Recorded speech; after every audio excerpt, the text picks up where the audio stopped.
কেমন আছেন আপনারা? অনেকদিন পর চলে আসলাম। আসলে মাঝখানে অনেকদিন ভিডিও দেওয়া হয় নাই, তো ভাবলাম আবার কন্টিনিউ করি। আজকে ভিডিও বানানোর জন্য চলে আসছি চাটমোহরের স্বাদ রেস্টুরেন্টে। রেস্টুরেন্টের পরিবেশ মোটামুটি ভালো ছিল, বাট একদম পুরাপুরি পারফেক্ট ছিল না। এখানে আসার পর আমার একটা জিনিসই ভালো লাগছে, এখানকার ইন্টেরিয়ার ডিজাইনটা মোটামুটি ভালো ছিল।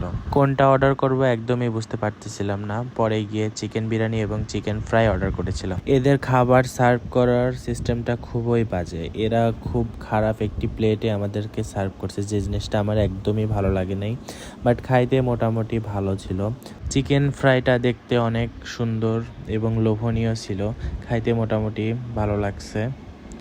চিকেন ফ্রাইয়ের প্রাইস ছিল ৮০ টাকা এবং চিকেন বিরিয়ানির প্রাইস ছিল ১৮০ টাকা। এদের পরিমাণটা অনেক ভালো ছিল, দেখতেই পাচ্ছেন, অনেক সুস্বাদু এবং লোভনীয়। একটি ডিম ছিল। আপনারা কে কে চিকেন বিরিয়ানি পছন্দ করেন কমেন্টে জানাবেন।